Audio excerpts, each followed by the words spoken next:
I want to introduce Caitlin Lux, who is our recording secretary. I'm Jack. Very welcome. Why don't we, while we're waiting for Larry hopefully to arrive, begin with the acceptance of the minutes from February 8th? So moved. Second. Pretty brief. Okay, so they were moved by Mr. Doggett, seconded by Mr. Kozak. Any discussion? All in flavor? All in flavor. Please say aye or raise your hand. Okay, that would be unanimous. So there were some members that were not there. Yeah. Mary's not listed on her. She can still vote in favor as long as she doesn't believe there was anything fundamentally incorrect to the minutes. Pull up the minutes. And it was, Oh. I was talking to somebody on the side after the meeting. Oh, okay. So you're added. Here are the minutes. Present were Charlton, Cheryl, Jim, Jack, and me. So Mary had already kind of moved off. I mean, we did it after the deliberative. I mean, I read them and there was something. Right. Tammy was moved off also. There he is. Mary, welcome. Well, we're happy to see you here. Thank you. Welcome, Larry. Larry Heath is obviously our new school board rep. So the next thing is our election of officers. And we have two candidates for chairman, one for vice chair and one for secretary. I think probably what we've done in the past is to have the chairman candidates make statements. Cheryl? I'm going to let you go first. I think I went first Please, last go ahead. time. No, I don't think you did. Go ahead. That's okay. Don't we usually have someone like neutral, not the current chair, run the elections? I'm not sure that it's, That's the way we do it in other organizations. We have someone. If you're running, you should not be. If you're a candidate, that you should not be the person So would you step running. up and run Sure. the election? Sure. Yeah. Okay. Okay, so the election is open. So who wants to speak first? Okay, it'll be you, Andy. Okay, so I'll go first. You go first. I don't really have very much to say. What I have to say is that I think we made a tremendous amount of progress last year. We began the year before. Actually, we began the year before that when Cheryl suggested some things that we then finally implemented last year, or the second year of my chairmanship. And I think we're on a good road. And I'd like to continue to forge ahead and lead the charge. So I would ask for your vote. Thank you. Anybody got any questions for Andy? No, being none. Cheryl? Thank you. I would like to ask for member support as the Budget Committee Chair for 2019-20 fiscal year. I bring 8 years of experience on this committee, as well as 1 year of experience on the school board, and other leadership roles as president of PTA, Sanborn Youth Soccer, and many other committees that I have been on in my organization of my profession.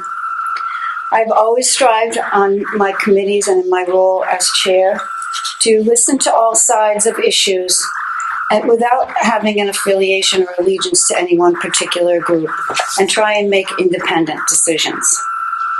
My experience has led me to the belief that the strength of a committee is in its ability to provide a forum for exchange of ideas and sharing of opinions of people who can each contribute their own experiences. A chair needs to be able to facilitate and guide that exchange in ways that enable productive actions to be taken and that all members feel respected. Times when everyone agrees on everything are few and far between, so members need to come to the table and come with a feeling of wanting to make consensus and compromises that they can feel comfortable with and support. The process is important in this, and the process must be done in properly noticed meetings in full public view. While I strongly endorse a collaborative and respectful relationship with the school board and administration, I believe that the reason the residents of the district voted for SB2 was to have an official committee that will maintain its autonomy as a means for providing checks and balances. Certainly, communication with the school board and superintendent is necessary, but I do not feel this requires the chairperson to regularly meet with individual members of the administration and school board chair behind closed doors and without proper notification to the public.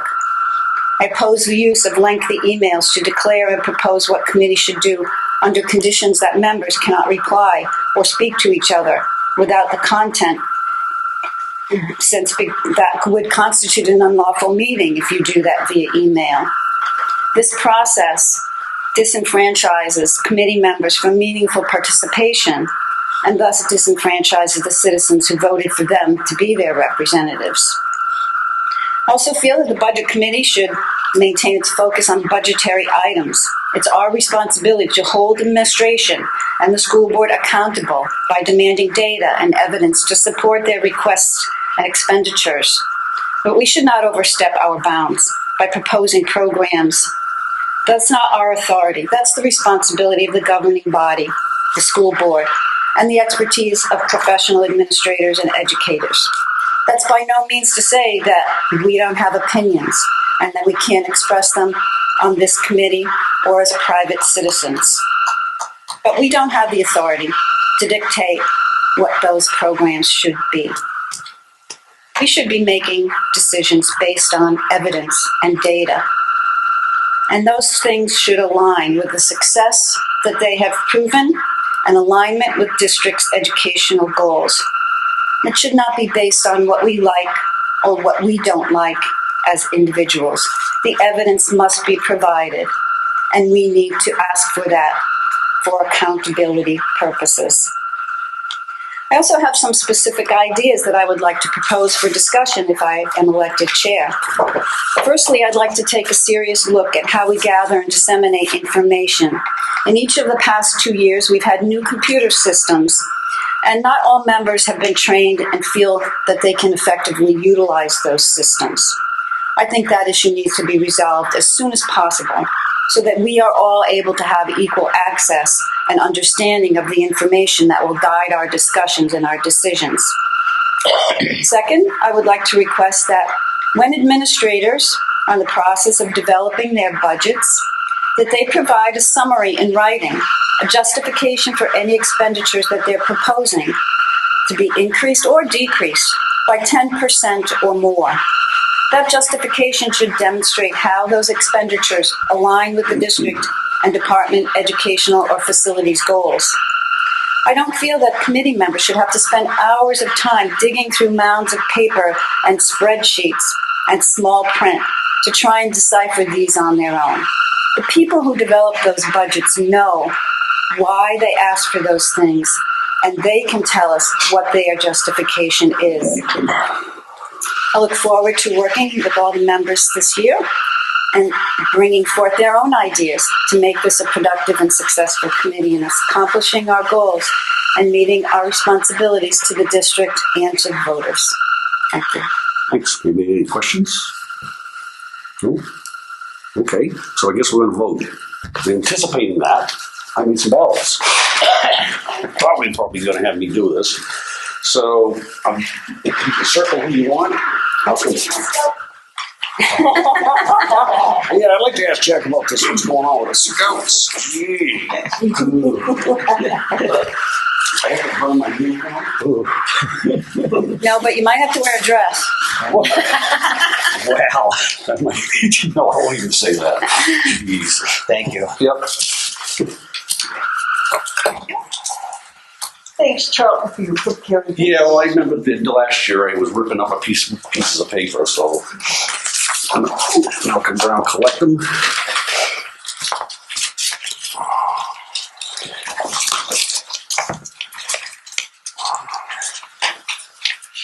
In the official ballot box, the Boston Red Sox. This year it's okay to have it, right? You don't have a Boy Scout hat? Oh, you didn't get from this side, huh? Hold it. Good Oh, luck. no, I haven't done my own. Oh.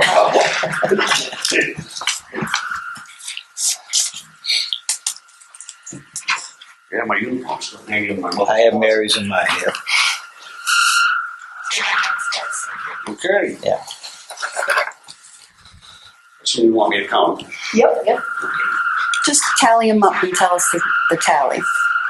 Oh, come on, you don't want to do it like Survivor? Is this an island? Yeah. Need an immunity. Immunity. Who's got immunity? All right. Cheryl Gannon. Annie Collier. Annie Collier. Annie Collier. Annie Collier. Cheryl Gannon. Annie Collier.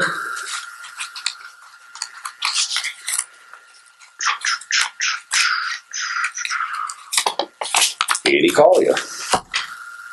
1, 2, 3, 4, 5, 6 for Annie Collier, 2 for Cheryl Gannon.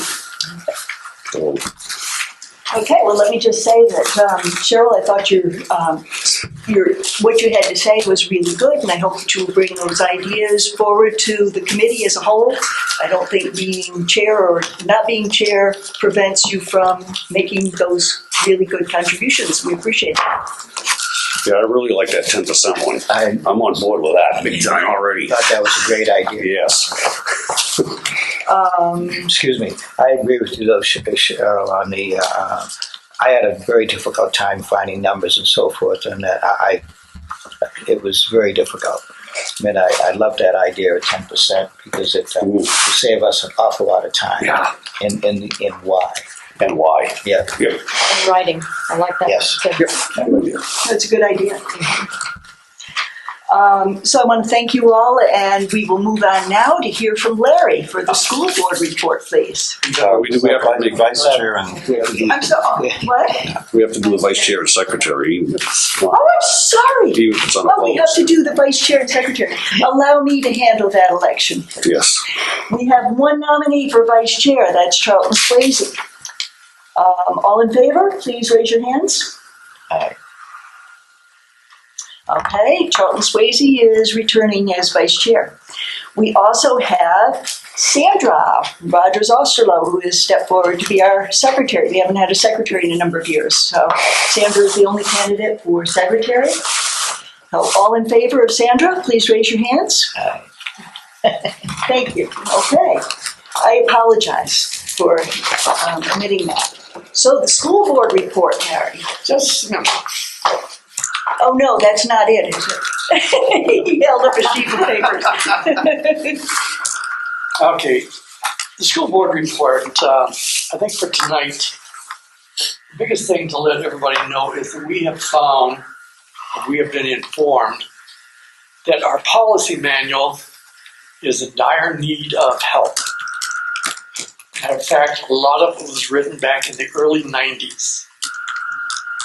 And a lot of it is not in compliance with state law, which most of us had a good impression of that. So that is going to be worked on over the summer. And our friend Vicky Brown is going to be in charge of that. She's going to be working hard, and we all are going to be working hard.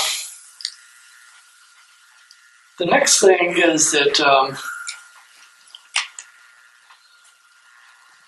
we went over a lot of items that were covered on what the school itself is doing. And I'm not going to go over the list because it's going to be on the website. But such things as we've had honor societies, we've had 1,000 books sent to the elementary schools, French Honor Society, French Society, we've had students in all of these. Senior resume, president of the class won that one for Sandport. 2 middle school students, I did not catch their names, but they will be representing the principal for one day at the middle school. And I think that's going to be a learning experience for them. Will they get his pay? I doubt it. Okay, we've also elected, the appointment of the representatives to the negotiating committee was made last night too.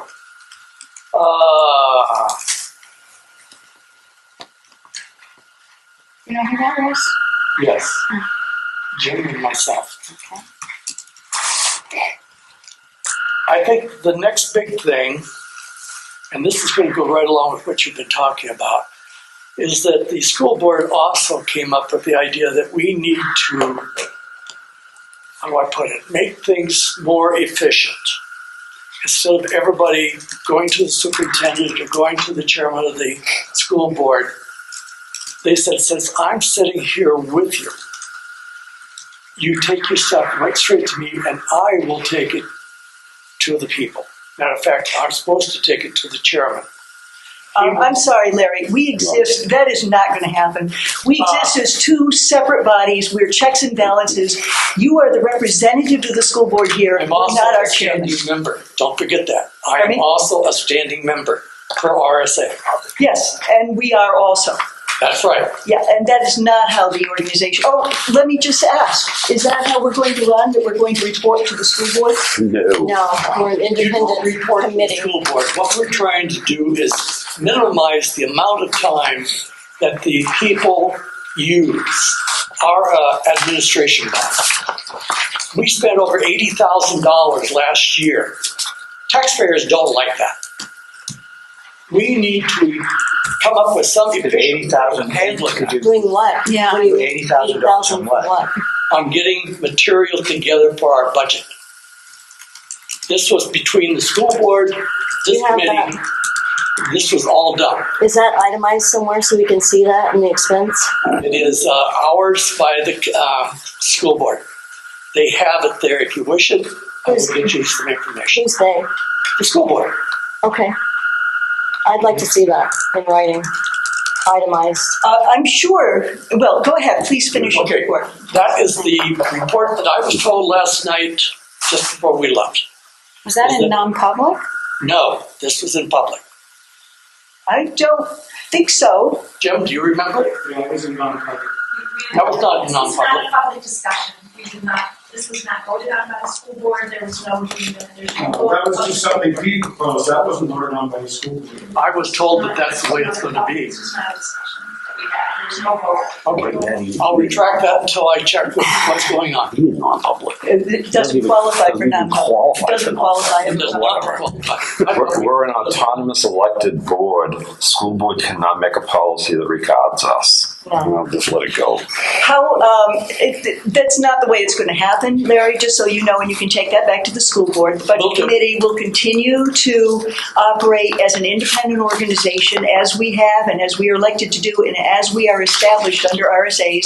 We appreciate your representation here as a standing voter. You have one vote on this committee of 8, which we appreciate, and the school board, you are not coming in to take over the committee No, and have we are not a taking reporting over. setting. Excuse me, we heard you.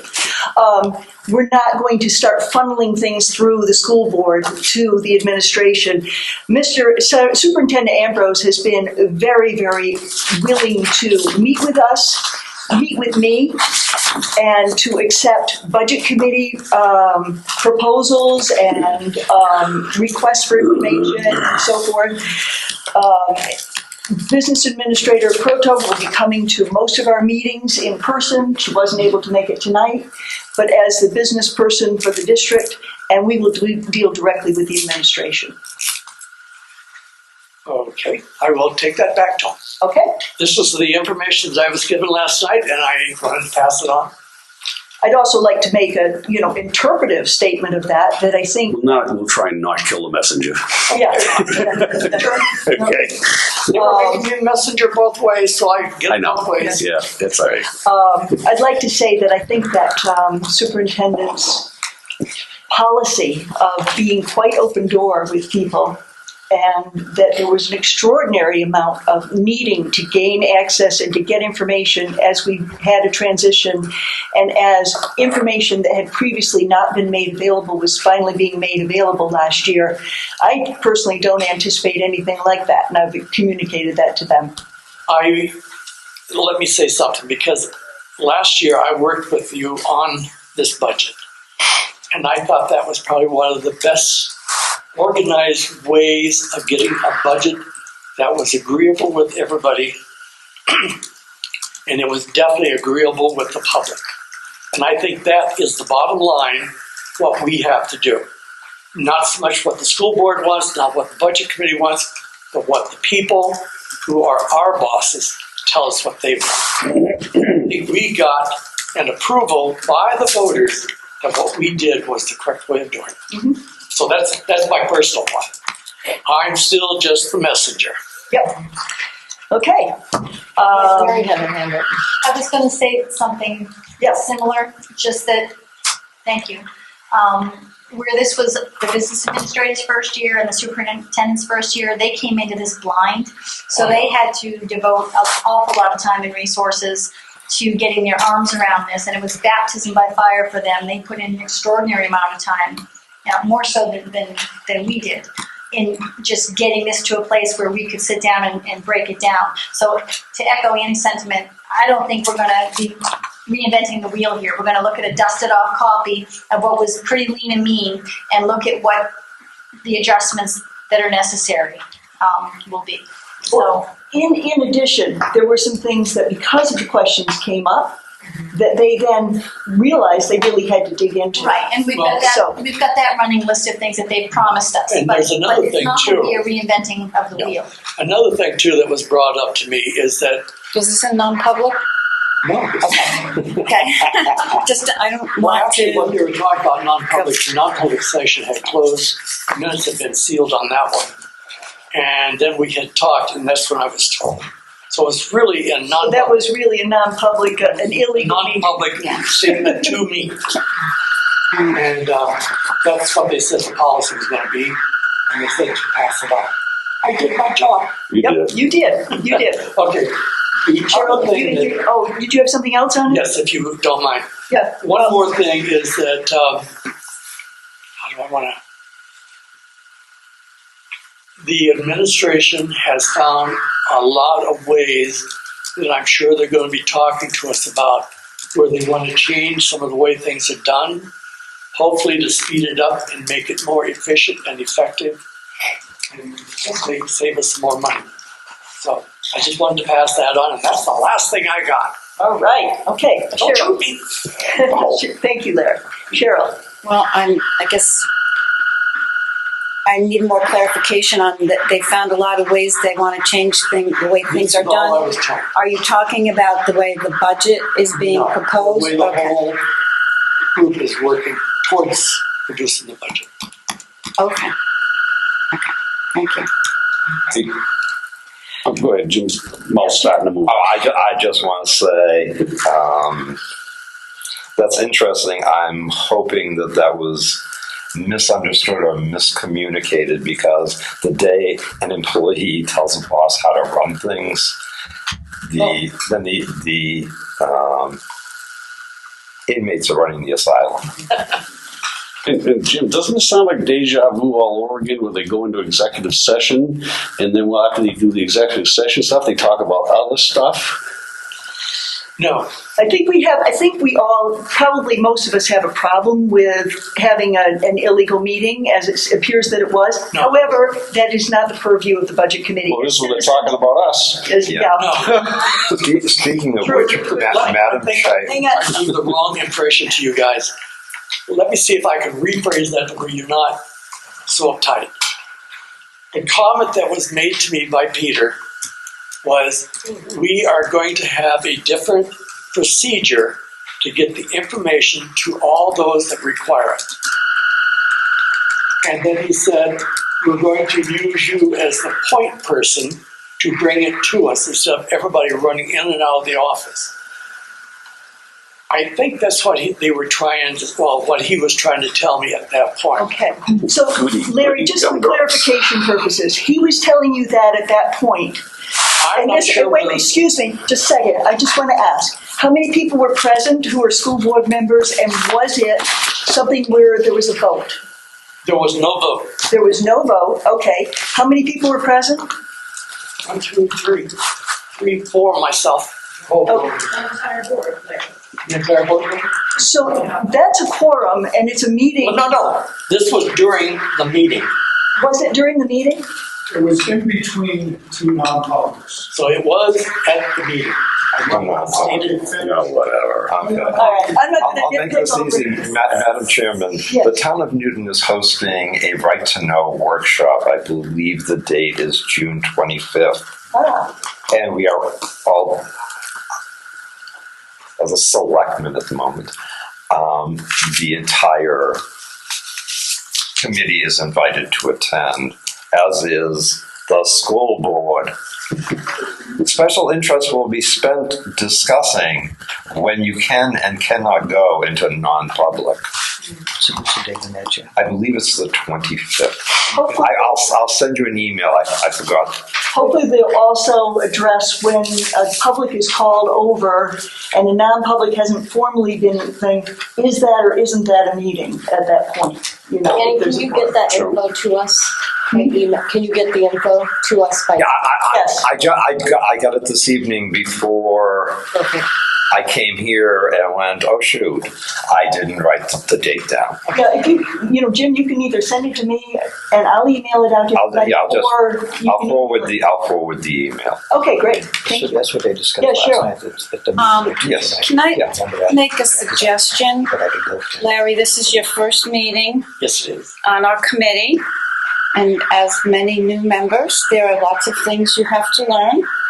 And I don't want to take it out on you and make you feel like you're being attacked, but there is a bit of a learning curve. Perhaps you could meet with the chair and the school board chair to talk about your role and how that plays with our committee and what things should be said or shouldn't be said. And because there were a lot of things that you told us here that maybe didn't have to do with the budget, and we, I think, kind of like to focus our things from your report as things that are specifically to the budget.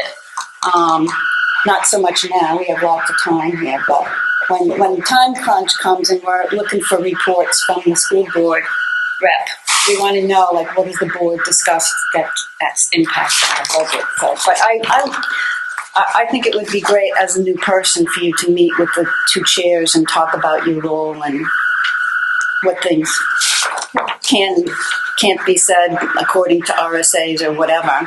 Because I don't want you to feel like you don't want to come back there.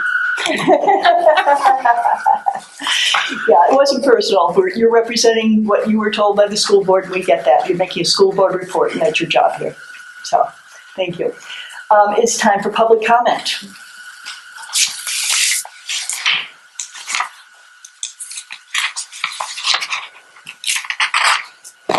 Jim Baker, Newton. I want to congratulate the chair and vice chair and secretary for their elections. I was at the school board meeting last night, and the reference that Larry's making was after our first non-public had been closed, motioned out, and voted to be closed. Pete made a statement about how he would like to see things happen. There was no approval by the entire board. There was no discussion, no motion about it.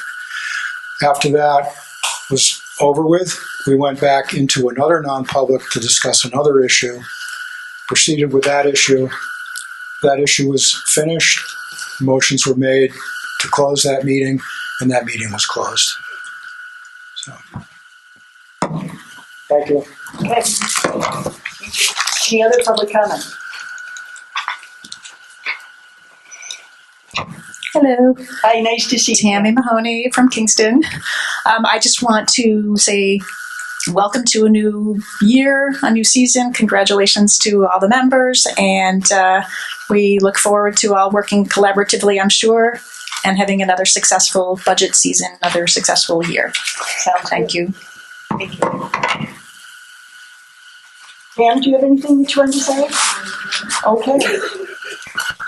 Then on to committee comment. Does anyone on the committee have anything to say at this point? You do something, we can comment on something. Well, you might want to comment on Oh, I got a lot of things. last year, whatever. I just was wondering if you could tell us what the feedback is on our running list of I've got it in front. I've got it in front of me. Okay, Yeah, excellent. that's next on our agenda to Yeah, talk about. I saw that. I just want to make sure that we have an opportunity to comment on those items. 100%. Yep. Yep. Okay. The next on the agenda is setting up the school board calendar, or the school budget committee calendar. In the past, that's been set up by the administration and really never kind of consulted with the budget committee about what is going to work. So what happened is that Charlton and I, as the interim, chair and vice chair, went in and met with Tom and Michelle to get this in shape, to go over what their suggestions are and to put in front of you. There were two key changes, two key things, and Charlton, chime in if I'm missing anything, but one was that we really, really want to hope, and it's not entirely under administration control, but we really hope that the contract negotiations will be completed in time before, so hopefully by the end of December, so that we have them when we're preparing for the public hearing. You'll need to present them at the public hearing. It would be just good. It would be great to have them by mid-December so that we know what they are when we're voting on budget proposals, because it does impact the costs there, do impact the whole thing. Are we supposed to present the contracts? You said we would be presenting No, they are presented at the public hearing. The school board presents them, at the public hearing. But we would like, I think, all of us would like very much to know what the tax impact is, financial impact of the contract negotiations when we're voting on the budget. To Chair, there's one thing I'd like to see, that presentation is always just a dollar amount. We never really see anything else. We don't see any increases in healthcare costs or whatever. I would like to see, because I'd like to see an increase on the contributions for teachers and also non-union. And I think if it is a 2-year contract, it would be nice to see them get a 5% increase each year to get up to not even close to what the public is paying. I know the town of Newton, everybody who works for the town, they pay 25%. I'm not sure what it is in Kingston, it's probably the same. But those numbers are never talked about in the presentation. It's always kind of in the background. So you really all you do is you're looking at a number, and that's it. There's never a breakdown about step increases, whatever. So to be able to come up with that number, I'd like to see in that presentation, whether it can be done or not, what the step increases are and what is the actual percentage increase of their salaries. Just a suggestion. Well, fortunately, 2 members of the negotiating committee are sitting here to get that input. So I've already written that down. Yeah. I also, for my own part, and I think I speak probably for almost everybody, made it clear that past practices of showing up with these contracts the night we have, and passed across the table, so you have to approve them tonight is unacceptable, and the budget committee also wants to see the entire contract, not just a piece of paper with changes on it. So I made that clear. Okay, and then the second thing that we moved on the old budget preparation schedule was the school board budget, their recommendation being presented to the budget committee. On the old budget calendar, that was early January. It's a little late to get the school board's recommendation. So actually what we moved it up to is to December 5th so that we have it and we know what their thinking is as we're starting to do our deliberations and figure out what we're going to do and prepare the budget. So those were really the only 2 changes to there. Do you have any questions at all about this? Changes to what, last year's? Changes to last year's cycle, yeah. Okay, well, I'm going to let you finish. No, that was pretty much it. I'm looking for input. Okay. The first question I have, in which I've had some people ask me already, what is the purpose of the May 10th meeting that's so supposedly going to be scheduled? What's the purpose of that? Okay. You want me to answer that now? I know Cheryl had something else too. No, Cheryl, one at a time. Do you want me to answer that? Or? Yes. Okay. The purpose is, as we go through our next item, which is our list of things that the procedures and the information that we're looking for and things like that to give to the administration. That's an opportunity for them to give us their feedback, timeline, set up reasonable expectations so we know by when it will be, that kind of thing, so that we basically, it's a line of communication. That's all it is a line of communication, setting up procedures and expectations. But isn't that in this? No, that's as far as our next list that we're going to be looking at, which is the list of all the requested information. And, So I guess I still don't understand what's going to happen on what you think would happen on May 10th. May 10th is getting the administration's responses and feedback and our feedback to them about what information we're looking for in the interim before he presents his proposal of a budget to us in early November. Is this a meeting of the whole committee or just the chair? No, the whole committee. The whole committee's meeting May 10th? Yeah. Well, go ahead, Joe. I was not expecting that. I thought this meant the chair was meeting with. Look, I'm happy to represent. This is a proposal. I know this is a proposal. I'm going to get this right out of the gate.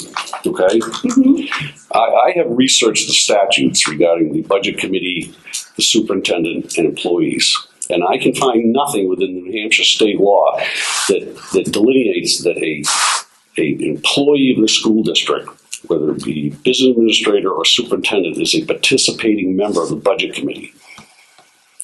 And I find that unacceptable. They're not a member. When we finish. Okay. I find it unacceptable, and I for one, am not going to allow what happened last year happen this year. I don't care how many times an employee raises their hand. They don't participate on the budget committee. Now, I see this coming already out of the gate. This is our committee. If they want to attend, or if we want to ask them to attend, and sit sit at the table. They don't belong there. Period. And I see this starting already that we are losing our independence, our autonomy, the very thing that we've all. Cheryl said. Cheryl said. Thank you. Yes, Cheryl said. And no. No. Well, and that's a good point. I agree with John. I think that they should be in the audience, and if they're here to answer questions or have questions, then fine. But I feel uncomfortable when they're sitting up in front of the board. That was all set up for us by other people, and it just kind of happened. And it's Well, I can understand this. Well, you just railed at Larry for having people set stuff up for us, so. I'm sorry? You just railed at Larry for having other people set stuff up for us, but I guess that was okay last year. I don't think that was anything that I talked about at all. Oh, geez. About having other people set things up for us? Yeah, when Larry said that they were going to have a new procedure, you got very upset about that. Yeah. No, she meant set up as in set up the tables. Yeah. I meant the logistical setup, just where the computers were put. Okay, so that's all I meant. we could say we want people to sit wherever we want. It's our committee meeting, right? Mm-hmm. Yeah. Okay. Actually, it would be wholly appropriate for them to have a table here because they do have paperwork to spread out. But otherwise, I believe that we need to be separate from employees. And then not participating members. Right. I don't care how, I'm going to keep saying that, I don't care how many times they raise their hand. They get on no great, in fact, I think they get a lesser of a footing than the public. If the public can't chime in every time they want, neither can an employee. So I think this is a really good point. Got out of control last year. Yeah. So if we have a table there with the two microphones, if the two of them are there, and they can have their computers obviously and so forth, and as we are deliberating and we need information, we ask them. Yeah. Right. And if they raise their hand and want to say something, we tell them, hey, we'll ask you if we want your input. Okay. I was just going to say, last year we had a lot of, I made a comment, another member made a comment, and suddenly the superintendent Interrupting us. not only interrupted, but, had to either rebut or, put in. And it's like, no, that's not part of That's participating in the actual meeting. And I'm sorry, that's wholly inappropriate. Yeah, and it really came from the seating as much as anything. Right. So, yeah, so that's good. Yes, Cheryl. On the budget preparation, November 6th, 7th at 6 p.m. is the joint session. Do we have a date when we will get the budget before that meeting? We don't. And we can certainly put that in our list of requested information as we go through that. This is just a meeting agenda, a meeting outline. So, yeah, it's a good thing to put in that. Okay. Is there anything else? Yeah, yeah. Oh, yeah. Okay. Oh, yeah. Might as well go date by date. The next one, November 15th. Okay, is the May 10th one okay with I everybody? think we have a consensus on how we'd like to have this handled. I'm sorry? I said, I believe we have a consensus on how we'd like to proceed in the future. We do. Okay. Yeah. But I'm wondering about May 10th. Do you want to have the superintendent and If they want Michelle to. here? I believe that if we're going to be discussing, because it's another sheet of paper, once we have that sheet of paper ironed out, we can simply submit it to the superintendent and the business administrator. We do not have to call them in to go over it line by line. Okay. So you don't think it's necessary to have a meeting? That's okay. It's an extra night out Yeah. for them. From my perspective, the most important thing that we need to do is have a lot of questions answered that we were asked over and over, and we agreed to over and over, to allow them to respond after they had had some more time. It was an unusual circumstance last year. And we do appreciate the transparency to the best of their ability last year. But now we're in a new budget year. There's been some time. I personally have some concerns about how busy it gets in the summer. People go on vacation, and by the end of July, there's all kinds of activities. There's a leadership meeting that occurs in August, and then everybody is trying to get the year underway. And I am very concerned that we will not get at least some feedback on the many issues that we did not get response on, or we were promised a response on before, within just weeks of when we were supposed to get the budget. Because I understand a school calendar and what prevents you from being able to focus wholly on, in our case, an agenda item. So I feel like we need answers at least submitted. We can submit the questions and requesting the response, and then that can be reviewed by our committee, and so that we have information before we start looking at a budget that's been proposed to us without ever having known. I want to hit the ground running rather than 20 things having never been addressed, and seems like we're regressing before we can actually move forward again. Okay. So at this point, what I'm hearing, and I just want to make sure this is kind of everybody's feeling, is that we don't have a meeting on May 10th, that we simply, and that we go through and we come up with our timeline and we ask for their responses on, that this is going to work, can you adjust this, accepting that, back from them and responding to it. Do you want a meeting to do that? Do you want to do it, do you want me to handle it? How do you want to handle it? Was it just these questions? Is this what we're waiting for answers to? Yeah, but we haven't gone over those questions, so we have to come up with our final number. That's just for us to talk about and adopt.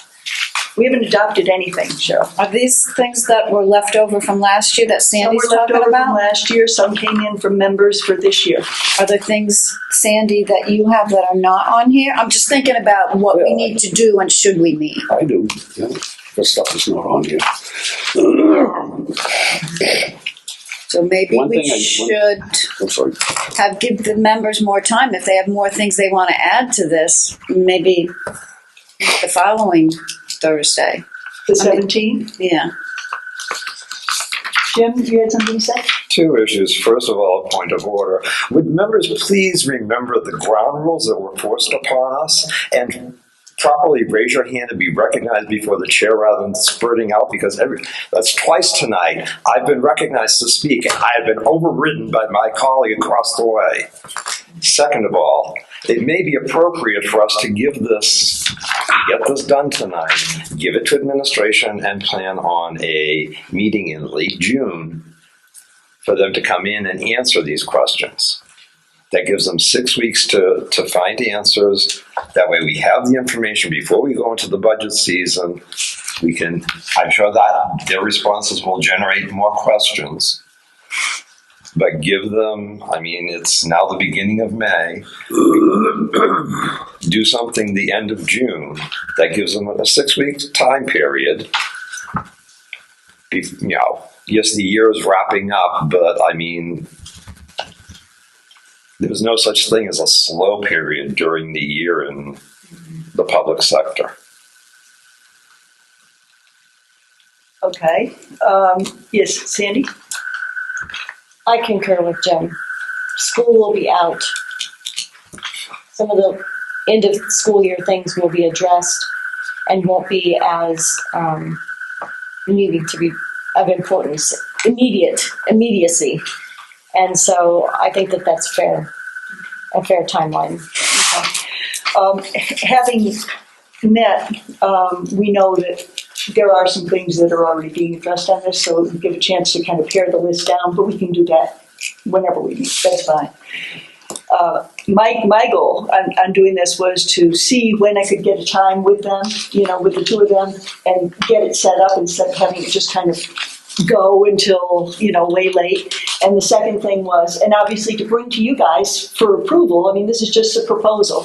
And then the second thing was to just make sure that we're moving forward with it. So, I'm sure we can find a time just like that towards the end of June, before they go off on vacation.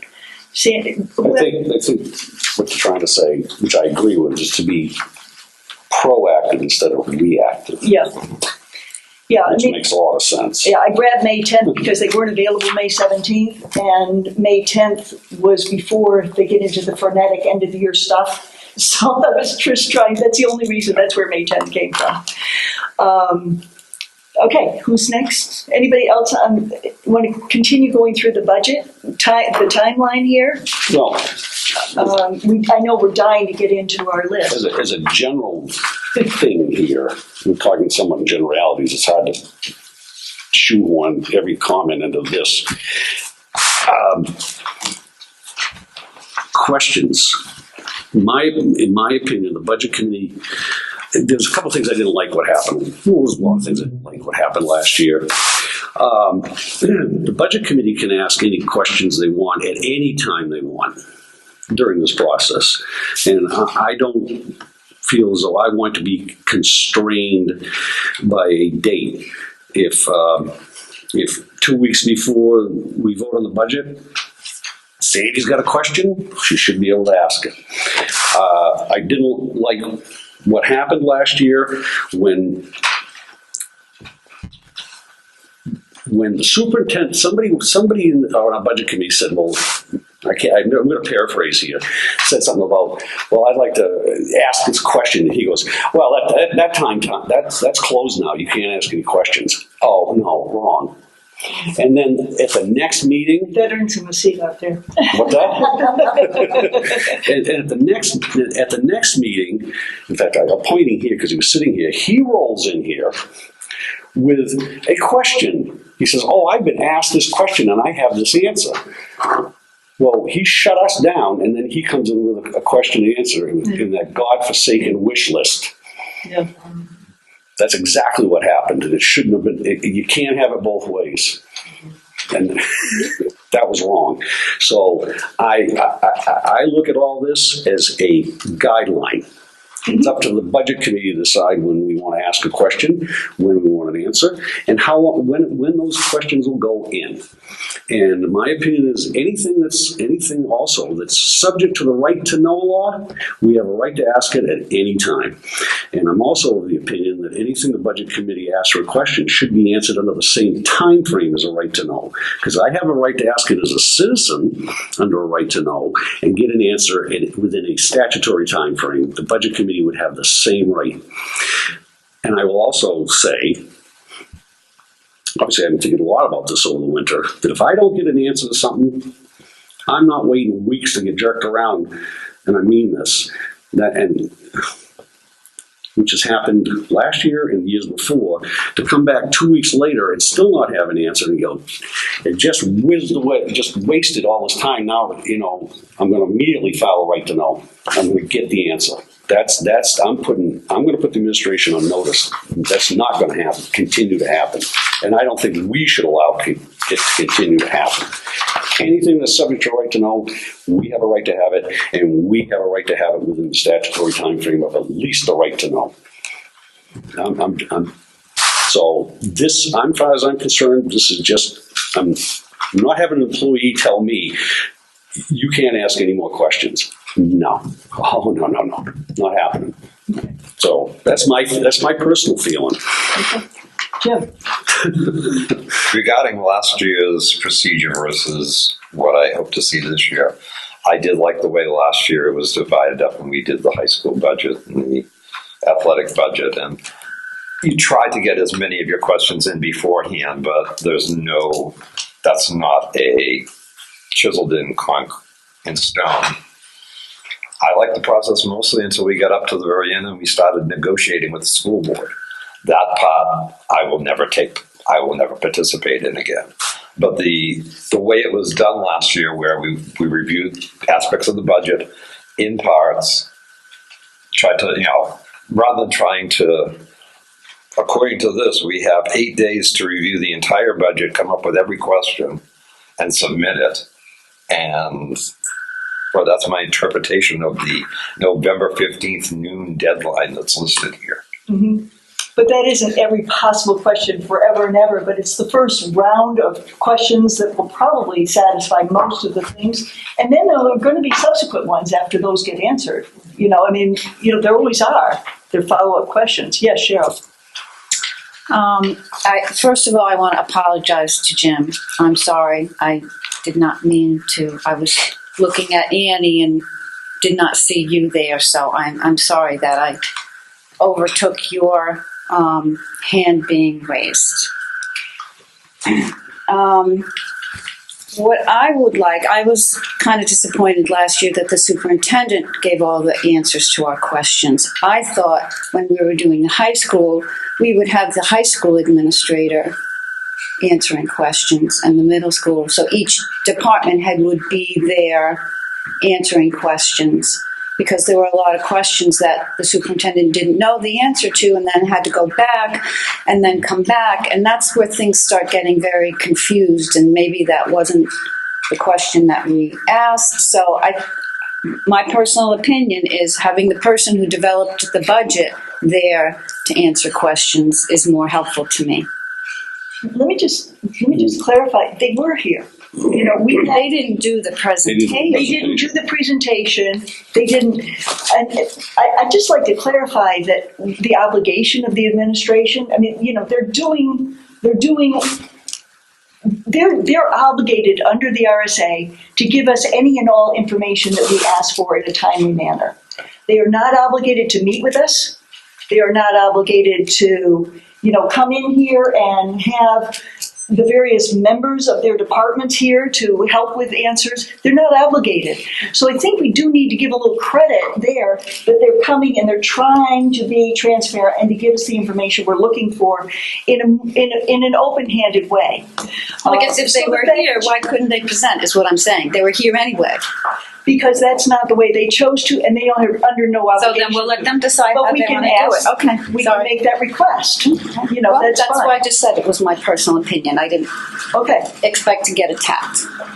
Did you feel attacked? I I'm did, sorry. yeah, I did. Okay, I wanted to clarify that they were here, that's all. Yeah, I Cheryl, knew not they were attacking. here. I knew they were here. But what I said was I would have liked to have them standing at the podium, just my opinion. I'm not defending anybody or, And they may say yes or they may say no, we can certainly make that request. Yep. it's not even we. I just wanted to say that was my opinion. I'm not even putting it up for a vote. So just, that was the intent of it. I'm in agreement, but I'm sorry, I definitely would agree with that. okay. Chad? I had no problem with the way it was presented. I think that everybody was there to answer questions, and if you wanted to ask, they would stand up and answer the question. So as far as one person presenting the budget, whether it was the superintendent or the business manager, I had no issue with that at all. Yes, Charlie? Please understand, I think this is good. It's better organized than I have witnessed in the past. But Jim has brought up the subject, and I want to agree with him and have the board discuss it. I'm okay with kind of the process and as it stands up to the point where we negotiated with the school board. I will not do that this year. Okay. So I'm okay to that point, and it really wasn't a collaboration. No. No, I wouldn't call it anywhere near a collaboration. I think I see almost everybody shaking their heads. Okay. It was one which we all voted on. Shaking, yes. Unanimously, I just want to point out. Yeah. Well, I'd like to ask Sheldon, how would you visualize us sitting down at some time to go through our differences and so forth? Would you want to do that? Or, let's say there's $1.5 million difference between our budget and the school budget. At some time, we've got to figure out where those numbers are, I'm assuming. At least I would want to know as a budget member. Yeah. In it, whether it's a joint meeting, and how else would we do it? I don't know how you do it, but because it's kind of it is a politician's. I don't know how you do it. I just know that didn't work, and it really wasn't. It was. We've been told, type of thing. It wasn't solid information. That's what I picked up from this. They won't approve this. Where's that? Who's bringing that message, and where are they getting that answer? Do you think we compromised? Who compromised last year, Jack?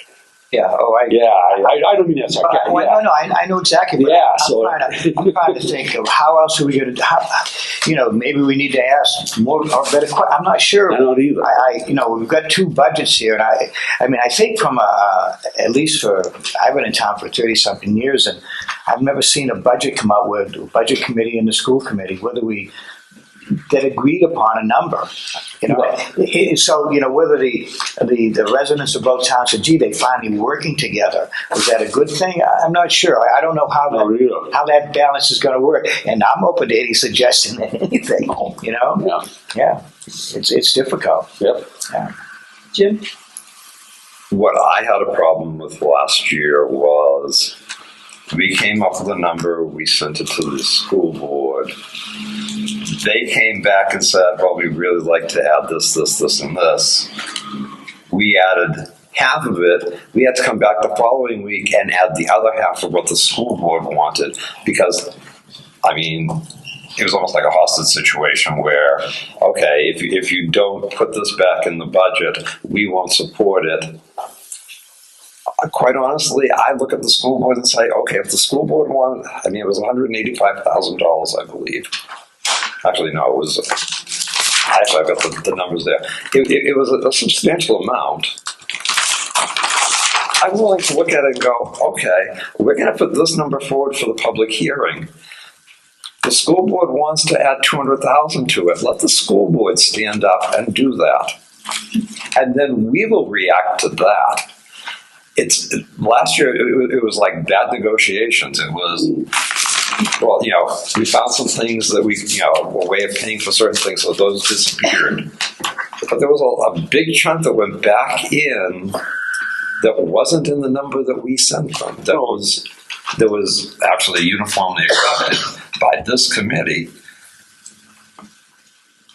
And it's our budget. I don't like that negotiation. Well, it's sort of like when you see somebody that's an analogy. Somebody has a price marked on something, but you can never up it. You can always go lower, but you can never go higher. They flipped it on us, and they started, well, if you want us to accept it, you got to put this all back in. And it was driven. I'm sorry. Well, Yeah. Yeah. Yes, Jack. Yes. Jack, yeah. No, I don't think that's so. Jack was. Yeah, it's true. And it was driven by that godforsaken wish list that the superintendent brought to the school board, and then they bootstrapped all that stuff in to come back to us after supposedly the budget process was closed. So there's a lot of things that didn't go down very well. Sandy, I struggled with that as well. I want a budget. Give me a budget and tell me what you need. And then don't start giving me a wish list. Because everybody in their mind that runs a household has a wish list of things that they would love to see, love to have, and they want. But this is a taxpayer-supported entity. And if there's... one of the things that I want to see is if you want to add some things in, then let me know, give me the support for what's already there, or change what's there so that you can add something back in. It did get kind of messy at the end. We did vote on it, but I do think that we can improve on the process this year, and I appreciate the conversation for us to do that. sure. I think something that was unique about last year was that the school board directed the superintendent to come up with 3 figures. I don't ever recall that being done. That a certain percentage, a flat budget, and another certain percentage. And so the superintendent was, the more money, the one that came out that would result in the budget being the highest, were the things that he added in there. And then the school board said, well, we want one that's a flat budget. And one of the things he pointed out, well, a flat budget, that doesn't account for the fact that the teachers had a contract and got additional money. So when you say flat budget, that means you do have to cut that about $500,000 that was the professional contract that was in there. So it was actually a cut, even though the budget was the same. So I think that was something that was unique. So besides the other unique things of having so many new administrators and having to try and figure out, what the budget committee wants, what the school board wants. We had a new school board chair. So there were a lot of things last year that I think. It was my second year. School board chair, I said. School board chair. Yeah. Yeah, there were a lot of things that were unique last year, and I hope that we can talk to the school board and say, can we agree on how the process is going to be? And if they say things they want us to do and we don't want, we'll just respectfully say, no, we don't want to do that. I'm really kind of taken aback at the tone of this, our first meeting. We haven't done anything yet and been yelling at each other and yelling about last year. I hope that we can look at this in an objective way. Absolutely.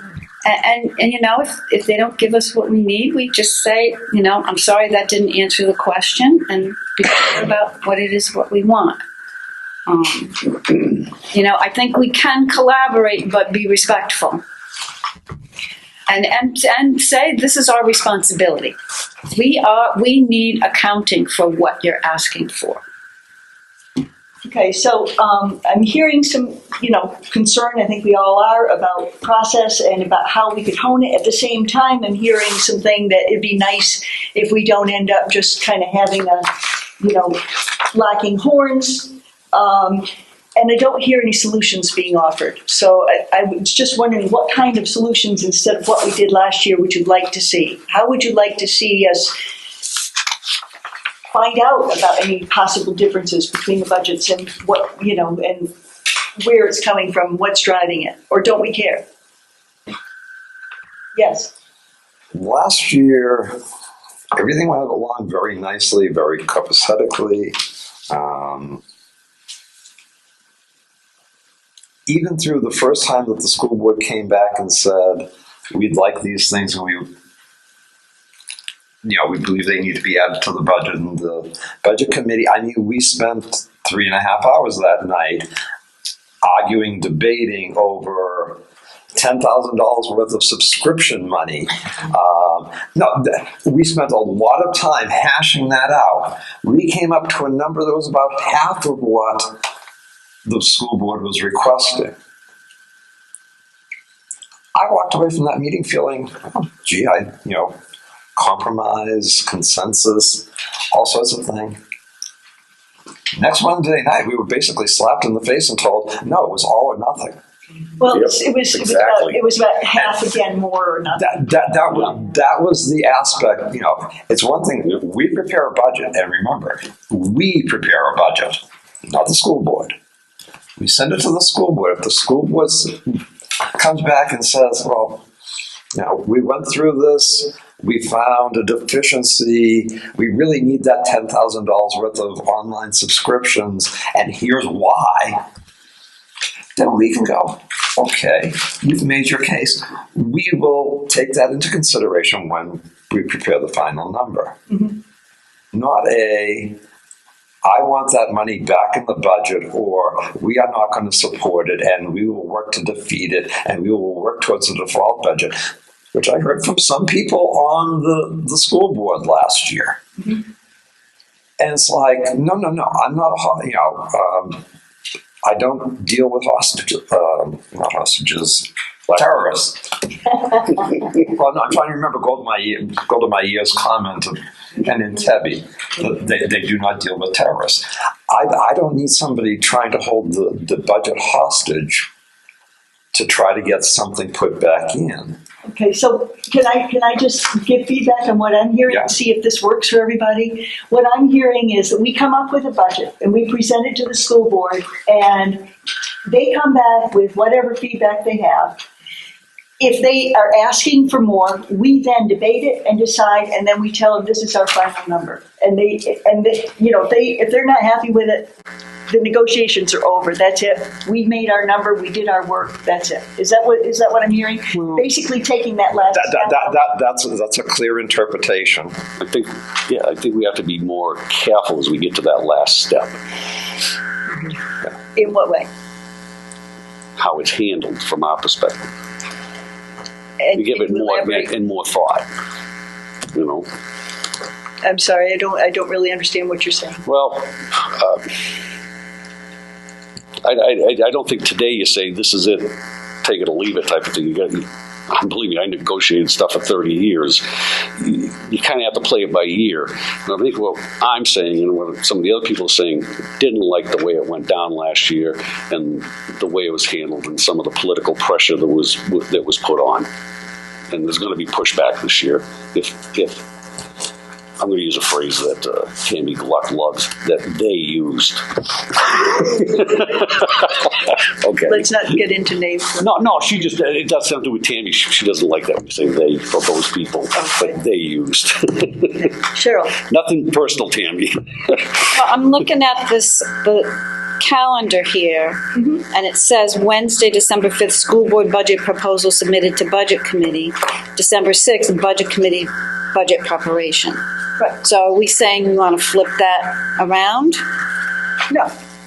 Oh, budget committee. It says budget committee. It should be, that's what would be, I'm sorry, the school board meets on December 5th. What this is saying, school board, we'd like you to come up with your recommendation for the budget committee at the number you want, that you're comfortable with. So we want them to come start up with our series first. Of meetings after that, on December 6th, 13th, 20th. 27th if we need it. Okay. Does that make more sense?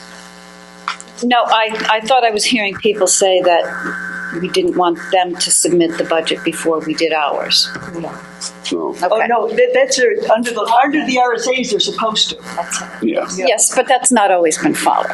No, exactly, and that was one of the changes in this thing is saying, hey, school board, we need it sooner.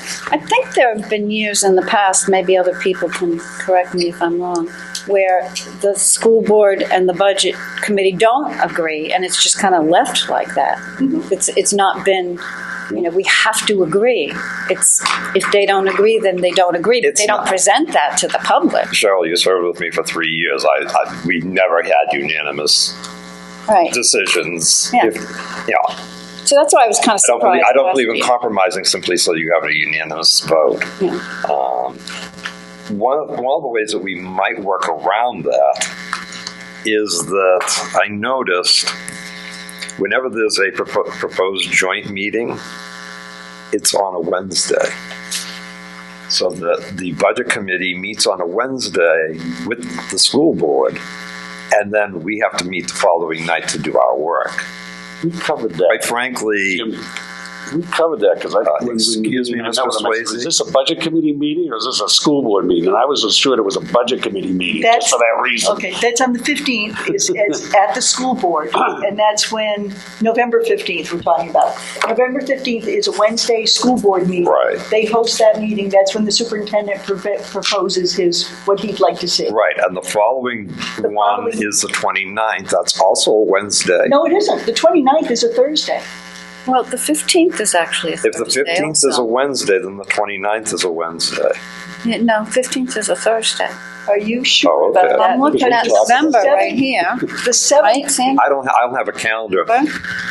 November, Thursday, 15th. Oh, yeah, the 15th, I'm sorry, you're right. I The board apologize. meets on the The 14th. 7th is, I was reading the wrong date. Seventh The is 7th is the joint meeting. Yes. Okay. Is that the correct date? Yeah. Yes. The 7th is the date that we meet with the school board for the superintendent to give his recommendations. Okay, Okay, and that's a That's a Wednesday. right? right. Then by the 15th, we get in our first round of questions, of all the questions for all the departments, Okay. of what we have on the current budget proposal that the superintendent, budget recommendation. I don't like using proposal.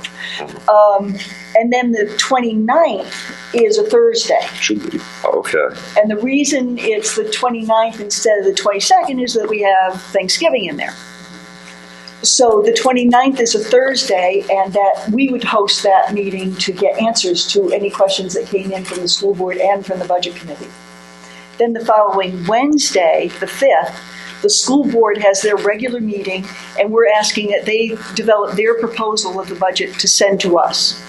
Then we start our series of meetings to develop and prepare the budget from the 6th, 13th, 20th, and so forth. Okay, shouldn't we be doing something in November? What would you like to do in November? And this is probably some residue from last year. This book appears that our work is going to be predicated on the school budget proposal versus our own budget proposal. No. Oh. No, the school board has to give us a proposal. They have to give us what they want. Before As I thought it was the superintendent's budget that we'd work from. superintendent gives it to the school board. The school Okay. board then gives it to us. Right. We then give it to Okay, the public. okay. So in the past, this calendar has said that the school board doesn't give us a budget until January. Well, That's absurd. Yeah. We don't even know what they're thinking, So, And we wouldn't have, yeah. we wouldn't have a meeting on the 8th because we just got the information on the 7th. And last year we had this huge discussion about you can't have it the next night because we haven't had time to look at it. Right.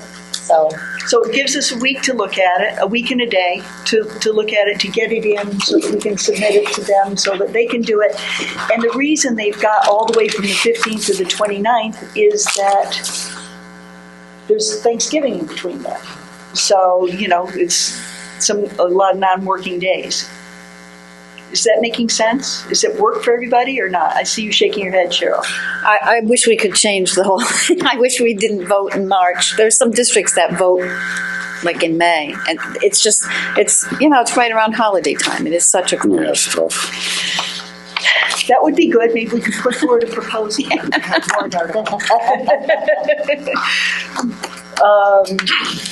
I know it gets, and with all the holidays in here, it just gets to be really, really hard to figure out. I mean, I'm looking at if we don't come up with, if we meet on the 6th and the 13th with that information, and if we're not ready to make a decision, then the 20th, and then, then we've got what, the 27th maybe, that we come back after, in the middle of Christmas week.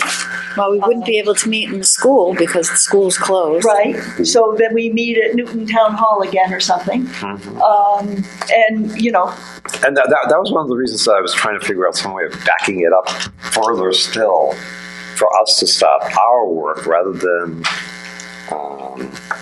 But I'm hoping that possibly if we get the next page detailed, it won't be quite so difficult.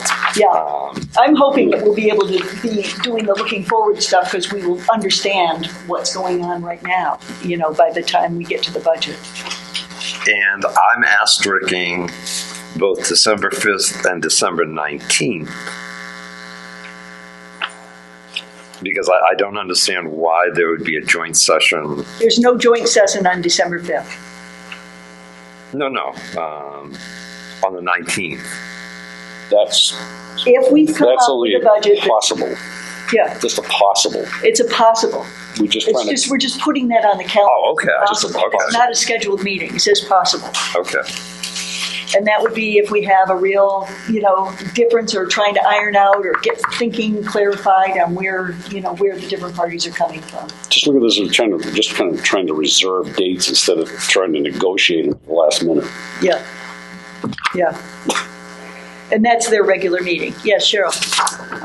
Two things. One, I'm looking at the budget committee calendar from last year, and it says Wednesday, December 6th, school board vote on budget recommendation for budget committee. Thursday, December 7th, budget committee will prepare budget.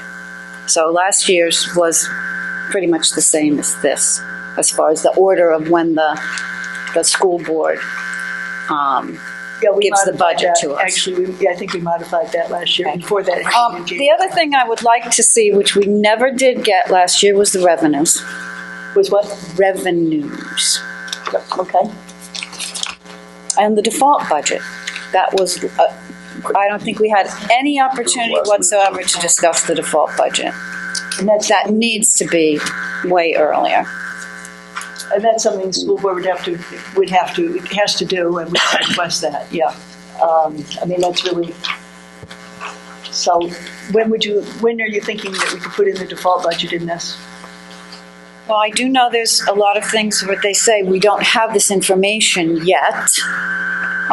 So I think we need to think about, we'd want to say, give us whatever you have, and if there's blanks, just put blanks, but is that information that you do have valuable to us? And I'm not sure if that's a consistent thing, that every year there are certain things that they don't have until certain dates, and we have to count on not having that We don't information. get the default budget until January, usually. Yeah. This is the same problem that the town has. Trying to get a default budget earlier for the budget committee is next to impossible. Because they don't have the numbers, they don't have, I don't know, they got all kinds of excuses. That's neither here nor there.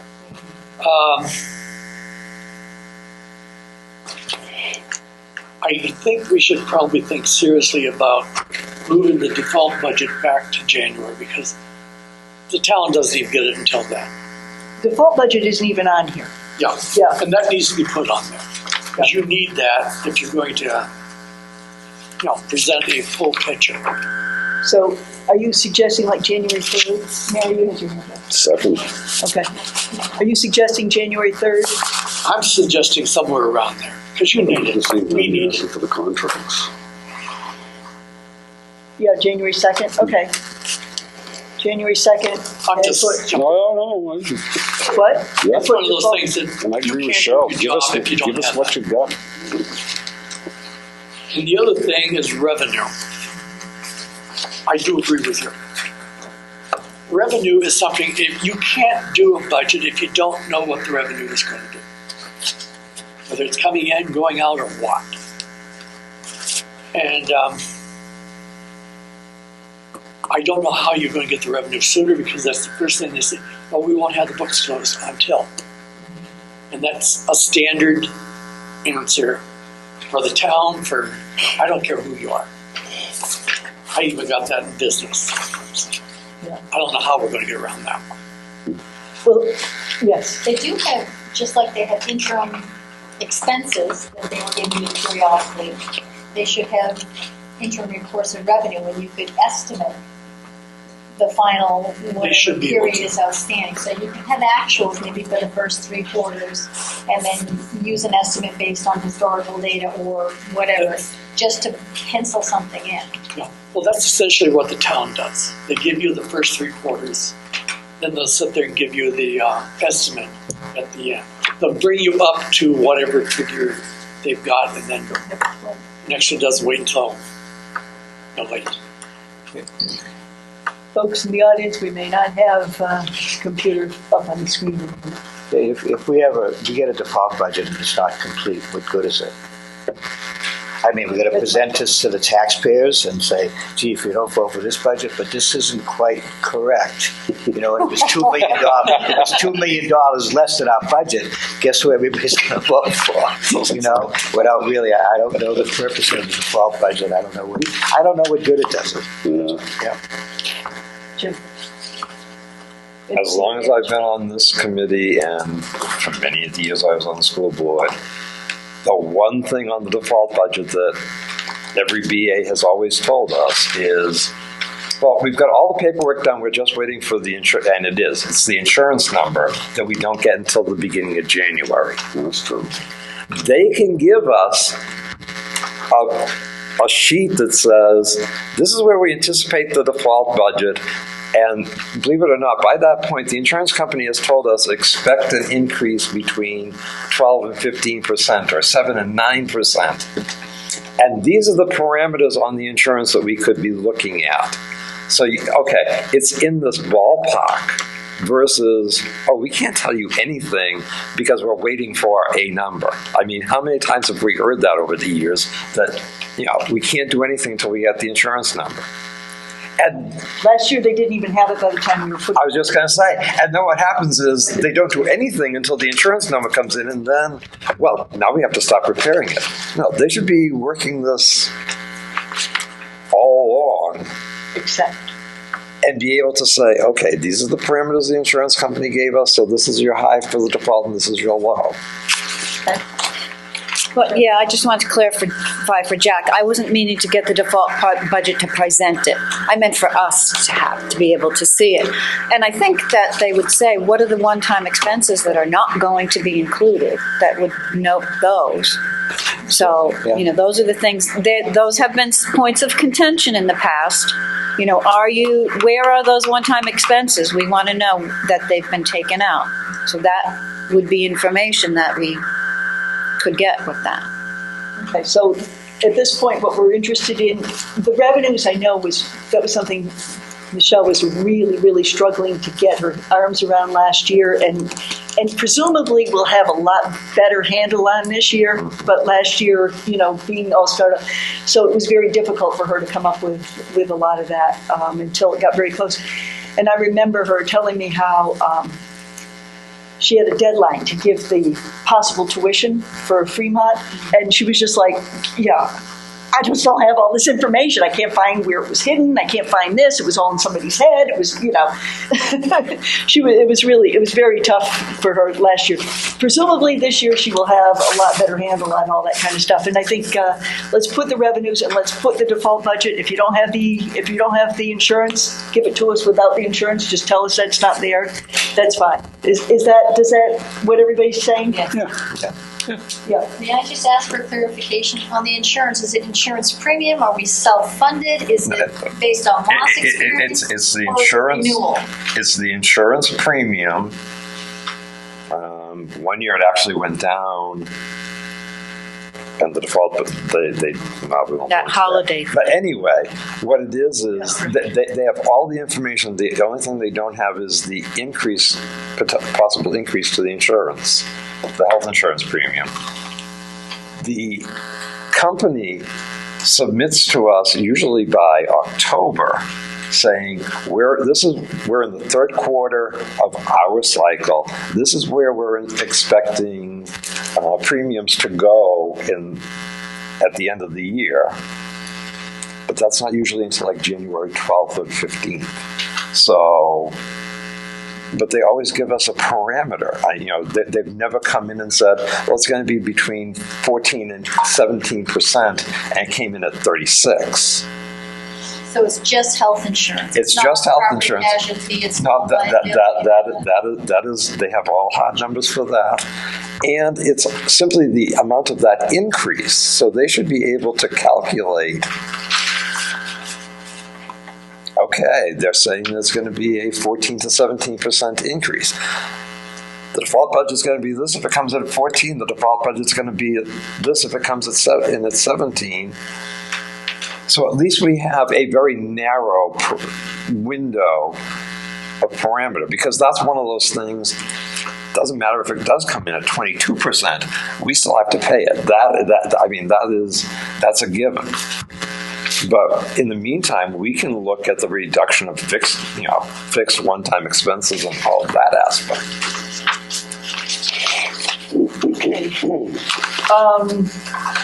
Okay, so that's good. I'll put those things in here and send it back to her, and just say, here's what this is how we've revised this calendar. Is that enough? Are we all set with that? Can we move on? Yep. Okay, good. So then, the budget information. And this isn't a temp. Again, it's just a preliminary document. These things are always subject to everybody's approval and changes and whatever. But this is what I've gotten in from people of what you want to see. And then I put some dates on it. And the May 10th will now change to late June, based on our prior conversation. And I will say that the superintendent is doing a big presentation. Larry didn't mention this, but he's doing a big presentation on the State of the Union in the first week in the first meeting in June. So that's going to be a really important one to look at, listen to, go to, whatever. It's going to give a lot of. He's talked to every single teacher in the district and gotten their feedback. I mean, really amazing. They haven't been talked to before. So he's actually getting input from teachers. So that'll be really interesting. And I suspect some of this information may come forward as a part of his preparing that State of the Union. But by late June, he should certainly be ready to give us a lot. So if we look at, we can do one of two things. We can look at the list first and the timing second, or we can look at the timing second and then modify the list as we feel it needs to be. Which do you want to do? I'd do the list first, and then it needs to be done. Okay. Immediately, is there anything anybody's had in their minds that they haven't given that isn't on this list? Is there anything that you're looking for? Yes, Jim. I've received this for multiple years under the previous administration. Last year I requested a list of staff with salaries, stipends, and benefits without health care, and I was denied. Staff, salaries. Right, salary, stipends, and benefits, excluding health care.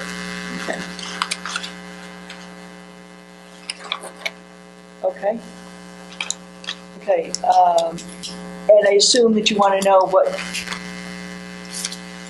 if it's professional staff, you want to know what they teach. Well, it would say Annie Collier, first grade memorial.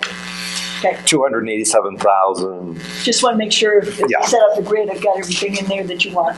Actually, I was told it was a printout of a standard document. All they had to do was lop off the last column, which was healthcare. Ah, okay. Okay, good. Yes, ma'am. I don't see this here, and somebody correct me if I'm wrong, but one of the things I wanted to see, especially in those big overlapping buckets, if you will, is different ways to dissect the data using the pivot tables. So say you're looking at athletic expenses.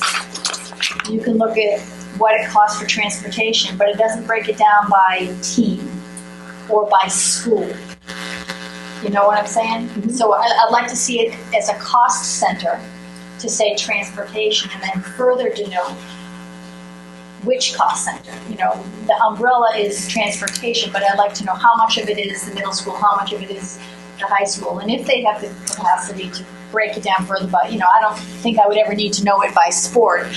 But as an example, prior to the election, just prior to the election, there were people on social media asking about, you know, which sports are self-funded, and, you know, because it was surrounding the hockey warrant. And they wanted to know how many of, you know, the sports that we have are actually, in fact, have a line item in the budget. And we couldn't answer that because of the way it rolls out. You can't see which athletic teams or which activities, and in this case it was athletic teams, and I don't mean to single them out, but there are other examples where there are Drama. where costs will overlap. So I'd like to see it on a cost center basis and on a building basis, perhaps, to start, so that we have different ways of dissecting that data.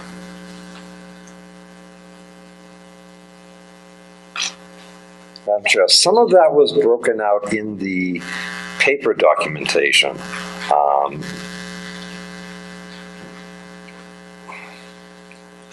I would have liked to have seen it a little bit better derived so that it can be, you could actually say, okay, the actual cost of the football teams are this for coach, this for transportation, this for, I mean, that would be really nice. You saw uniforms, you saw transportation. Exactly. You saw, you know, some officiating. Some of it, but it wasn't uniform. And I'm looking at, as an example, and I don't mean to single out athletics, but it is a big ball of wax. Oh, yeah. And, you know, when you liken the overall expenses for that department to other departments here, it is a significantly, you know, large one. So for us to be able to look at that under the microscope and to figure out exactly where these costs are, because, and I'm not suggesting that there's anything that's intentionally convoluted, but I think it would make it more clear and it would provide some useful insight if we could break it down by building and by cost. Okay. If I could just throw in, I know, for instance, in one of our things that we looked at a couple of years ago, the athletic budget, the portion just to transport kids from the middle school up for sports at Swayze is about $48,000 a year. You know, just because that's not a full-size gym and we don't have fields there. You know, I mean, it's good to know. It's good to know what that cost is. Did somebody have their hand up over here? I was just going to say about transportation that I do know that sometimes the teams might mix. If they have a bus going, they try and save money. So, like if the high school is going to, I don't know if they do mix the high school, but like the JV and the varsity team would go on the same bus. They schedule it that way. So it might be difficult to kind of cost out. But it would at least be the same school. Yeah. The end of that building, likely. You know, you probably won't have commingling of varsity high school athletes with, you know, B team middle school athletes. I think transportation contract might be up this year. I think it was a 5-year contract. Was it? It was 3. That's something at some point I think we need to really look at. Yeah, I mean, Tom did mention, I'm not sure if he said it to me or if he said it in a public meeting, but he said that he rode the bus with some Memorial kids. Yeah, he said that, yeah. And he was on the bus and he was at the school and it was over and it was like 5 minutes and he was like, and there was like 15 kids on the bus. He was like, something's got to be looked at here. So hopefully that's going to be looked at this year because, you know, that's pretty I know there are an awful lot of tax-paying citizens out there who look at these buses that have about 15 kids in them, and they're constituted for 50, and they're just like, wait a minute, what's going on here? This is silly. And that might need something that needs to be looked at policy, because I think there's a policy for how much time kids can spend on the bus. Pam's nodding her head. That's good. And actually, things have changed now. If there's Wi-Fi on the bus, the kids probably don't want to get off. Do they have Wi-Fi on the bus? Good point. I doubt there's Wi-Fi on school buses.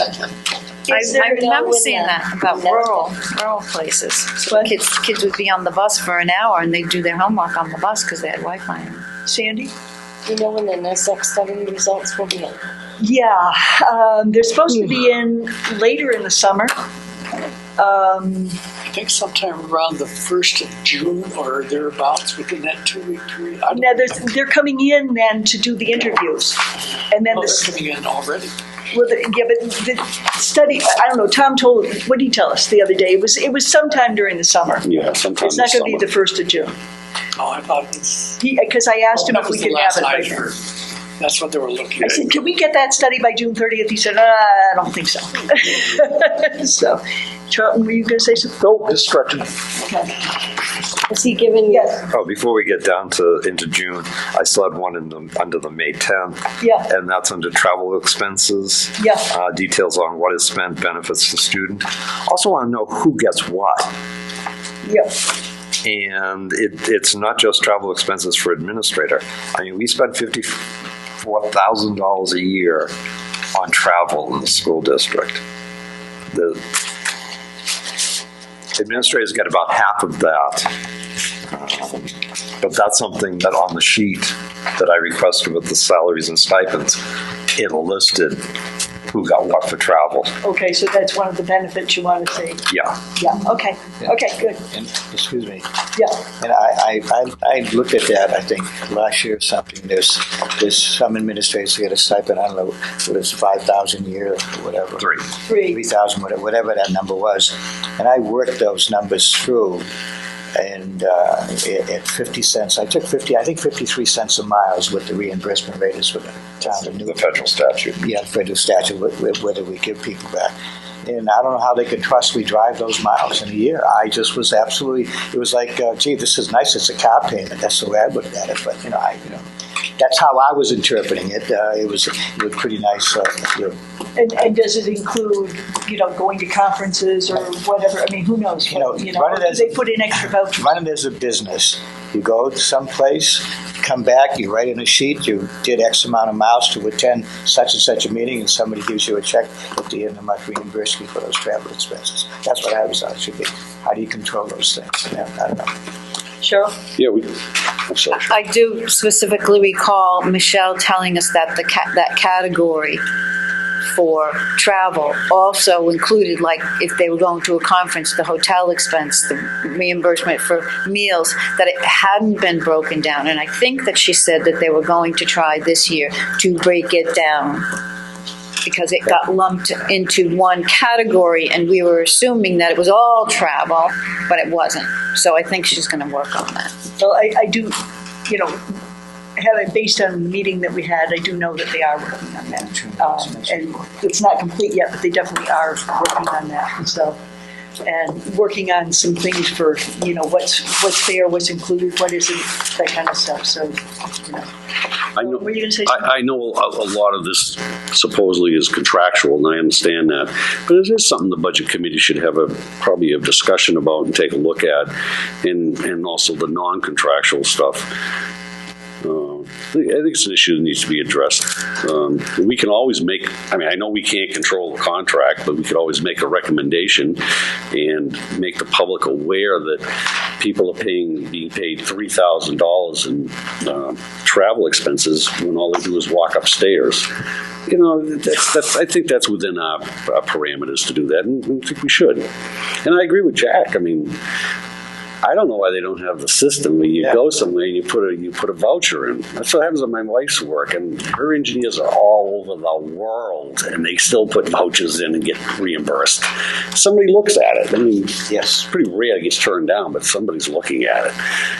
Well, I do. And we just hired another administrator, so we should have the help to be able to look at it.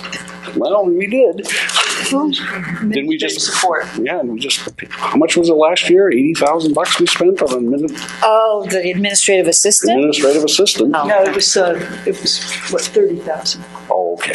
30,000. And benefits. That included. Oh, okay. I stand corrected. But The next one on my list is under June 30th, discussion of the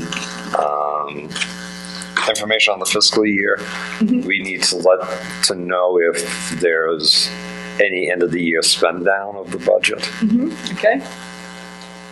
That's okay. Well, it's not just encumbrance. Sometimes it's actual purchases made. Yep. what's electronic transmissions mean? That means uploading it to our to our Chromebooks or to the Google Docs so that we have it, so that we can access it. Well, you know what I'm going to say. You want it in paper. You got it. Okay. I want a piece of paper. All right. And that's fine. Yep. That's Yes. fine. And there was some other people here. That got dropped by the wayside last year, too. I don't think so. The pivot table can't be. I mean, it really. Well, let's talk about the pivot table. Okay. Do you use pivot table? I had a very difficult time with it. Jim, do you use it? No. Mary? I did. One. Larry, do you use pivot table? Once I got the training and learned how it worked, I did use All it, right, we got two. but it was late. Andy? It was late. Same. So you use it. I did, but we had to get trained on it, and then So we half were of us very far don't. along in the budget Half of us process. don't use it. It appears to be gender specific. Whatever. Ouch. Accurate. So half of us don't use it. That's an interesting observation. I tried to work the pivot table, and yes, I did the training. Yeah. I'm the type of person, I'm sorry, I am old school. When I do any accounting, even for my shop, it's paper and pencil. It's a lot easier to be able to flip. Oh, gee, what did I? Okay, yeah, and I'm sorry, but within about 15 minutes of trying to follow those numbers on the computers, my eyes are completely gone. Okay. So I need What do we do? copies. Half the people aren't going to use it.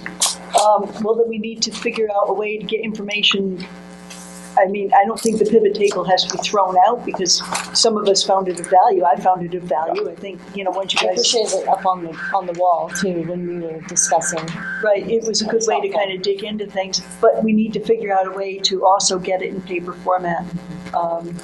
So we have to figure out a solution like that. And frankly, the old way that we got it in the book didn't have enough information, didn't have enough detail. So how do we get the detail and not have something that's maybe it has to be this? I mean, are you going to go through that? No, last year we had, with the exception of the one thing that I wasn't given, all the information I basically needed was there. Occasionally, my only questions were, and I'm very good at reading those type of documents, but the budget not as a spreadsheet, but as a line item with justifications. I had some things that I needed further justification or further explanation of the justification.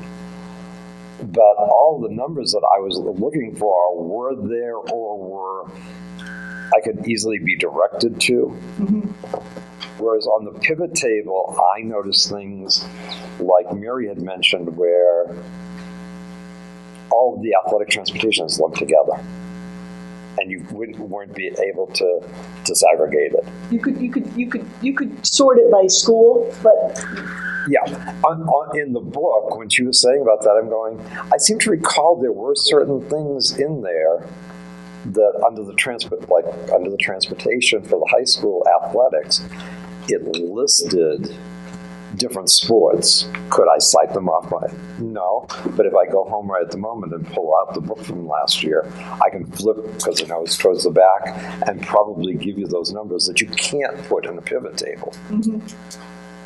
But that is a lot more useful to me, the line item and the justification or explanation is a lot more useful to me in working on my budget number than a pivot table where it's real pretty, and it's probably one of the reasons that it cost so much time, man hours last year, was assembling that.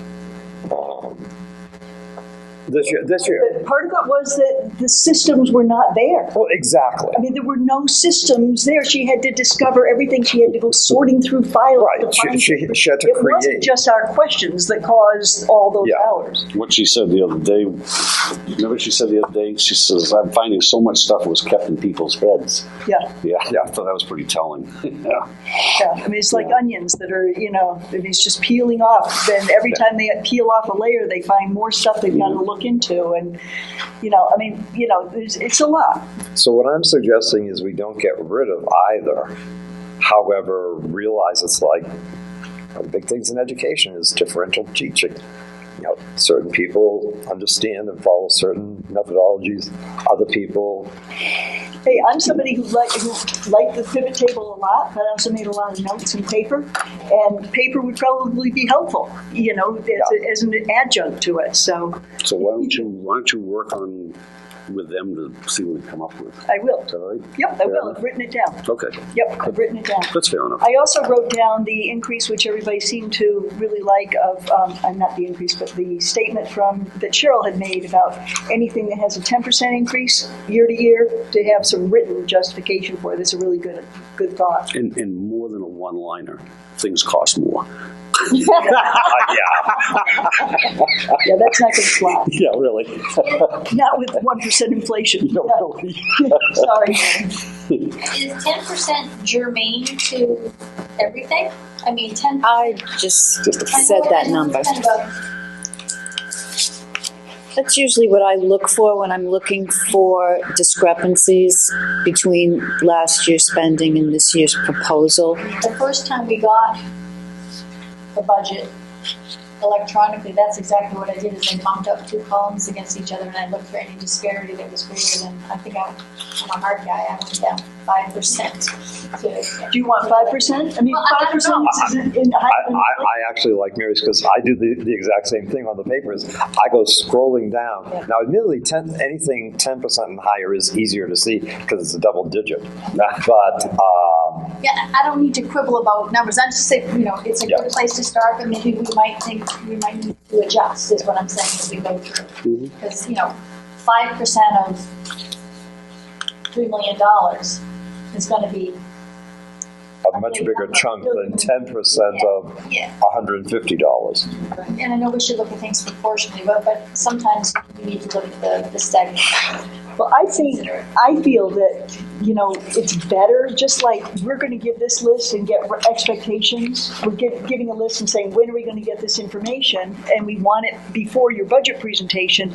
It's also, this is what we're going to want in your next year's budget. I mean, it's important to give her our expectations now, because then she can prepare accordingly. And I mean, she's got, 6, 7, 8 months or something to... Can you believe that? Okay, is there anything else on here?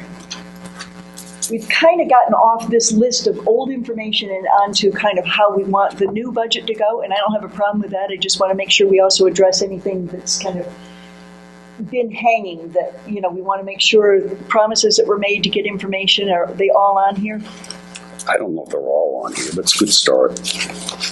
We're not bound by this. No, we're not bound by it, but at least we're going to start getting the information. Yeah.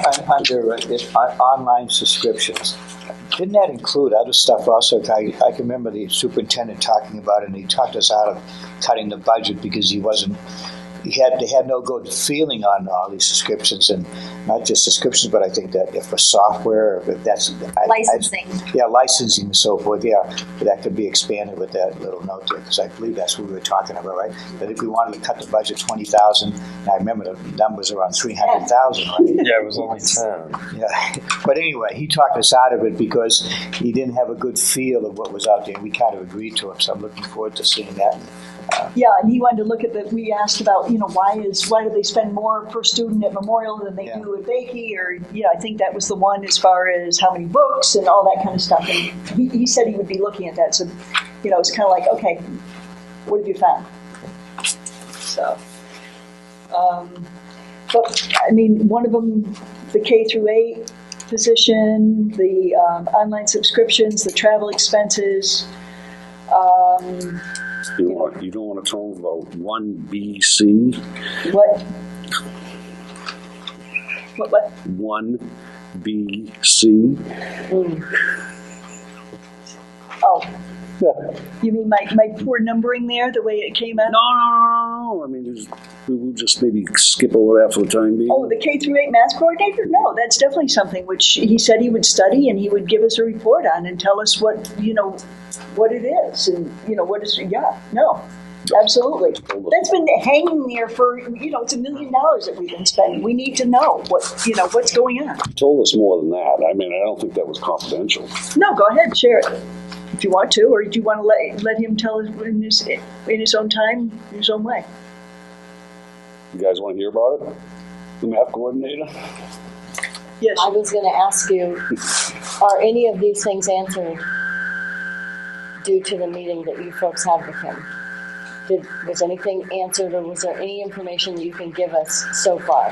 K through 8, the math coordinator. Okay. The teacher assignments, some of it. The French low enrollments have been addressed by having the French teacher teach half-time at the middle school. Great. The family and consumer science low enrollments, that teacher did retire and the position is not being renewed. Other low enrollment classes we don't have an answer on, but Tom did say that he is going to be also looking at the master schedule and seeing once it's put together. He's definitely not intruding or telling his staff how to operate, but he's going to be asking questions. So, yeah, Cheryl. That very next thing there, I don't know what this means. Consideration of diverting to VLAX for Google Apps? It's something which has come up repeatedly, the whole idea of having the Google apps and the web apps are two classes that have been like 8 kids in a class. And I wonder, why isn't that taught by VLAX? It's a computer course. I just don't get that one. I can get that, French might not be and stuff like that. That was a low enrollment class. Yeah, it's a low enrollment class. Okay. Yeah. So the K through 8. You got summarizing 6 minutes. that, everybody here knows what the issue is about for the math court. Yeah, Jim had his hand up. But I'm sorry. Oh, just a quick, if there's already responses to some of these things, I'm not adverse to receiving them with plenty of advance before the June meeting. Mm-hmm. I mean, it's nice to know that he has some answers, but I think it can't be, here's the information on Monday, we're meeting with him on Thursday, read it and digest it, and so the earlier that we get stuff, the better. Okay. A lot of this stuff, too, he did say, and before Charlton talks about that, a lot of this stuff he said he's completing and kind of putting together, and it'll be in that early June meeting with the school board. So, he's definitely on top of it, and it's part of what his State of the Union is going to be that he's going to do with the school board in early June. So we'll probably get quite a few of these answers, and frankly, good for us. We raised them. That's why they're out there being answered. So, good for us. We did a good job. There are things that needed to be looked at, and he agreed, and he's doing it. So, yes, Charlton. No, you. So everybody knows about the math coordinator controversy. Nobody doesn't. The conversations that we had the other day were very brief, very generalized. We didn't get anything in depth. I didn't want to because I didn't think it was appropriate. But anyways, he let it be known, God, I don't even know how to even word this, that I think what we're going to hear from the superintendent is he wants to more than double down on the math coordinator, that we don't have enough of them or spending enough money on it. So be prepared. I just say be prepared. Yeah. He wants to put a whole lot more money and people into this position? He's very much into the professional development and literacy, and then math for grade 4 on, especially with helping them from 4 until 8. It just needs a whole lot of work, and obviously the high school needs some work. So he's really looking at that. One of his things that he's looked at, and with the feedback that he's gotten from teachers, is that math coordinator has been extremely valuable, but spread too thin. And Well, that's what he's told me. well, And so he's going to be looking at it. And what I've told him is, I've said, you do anything you want, just find the money, because we are spending $1.5 million more than the average, and I want to know where it is, because if it needs to be reallocated, let's reallocate it. No. I'm not going to tell you how to educate kids. I'm going to tell you that we have X amount of money to use. that is your opinion. That's My opinion is not do anything you want, just find the money. This math coordinator is a totally failed program, and I am not backing up the 10-wheeler with more money into it to try and fix it. You can quote me on that. Yeah. That's what Sandy. that's what I'm hearing. Well, I do feel like if we need a math coordinator at the high school, then how will they fund that? Because with declining enrollment and with highly paid individuals that are retiring, it does change the dynamic of the budget. So I'll be interested to hear the proposal as to how to fund a math coordinator for the high school and how that will be improving our math curriculum here and our math proficiency. Remember, this is supposed to be a temporary position I understand that, that's now become full-time, and now I want to add more people. Every time you add people, you can never get rid of them. We've certainly witnessed that. I want to dig down. So anyways, we're getting... I just want to dig down. I'm just telling you to be prepared for We're that. not, the school board doesn't tell how to do education. We don't tell how to do education. But we tell them how to We spend tell the him money. how much money we don't even tell him how to spend money. Oh, We yeah. tell him how much money he's got available to spend. Okay. So, and that's where we need to really kind of keep it. We have to really be careful. We are not educators. We're not the ones to tell him what No. don't need. I'm sorry. I disagree with that. Okay. Okay? Yeah. I'm not. You don't try and I know that's going to be the company line. I heard it.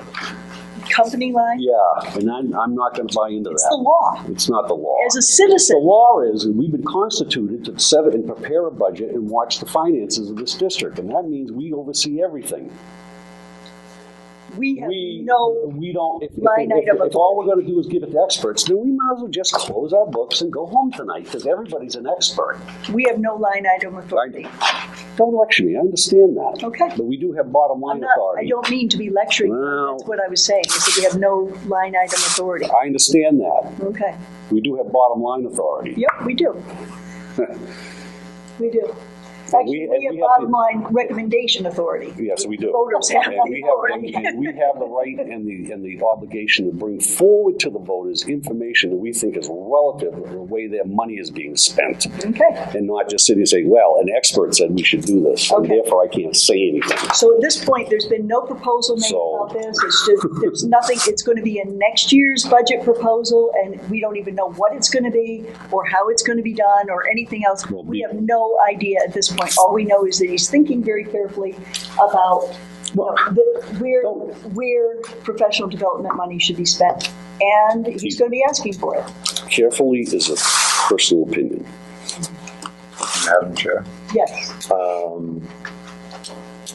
I think we've discussed the most eminent part of this list. I believe once you hit the September 1st or audit completion, from there on out, that's a little bit too far in the future for us to be able to start literally carving the stone. Okay. That should be considered a fluid, because there may be stuff that comes up that we look at and go, we need more information, and we'd really like to have it in that time period. Okay, that's great.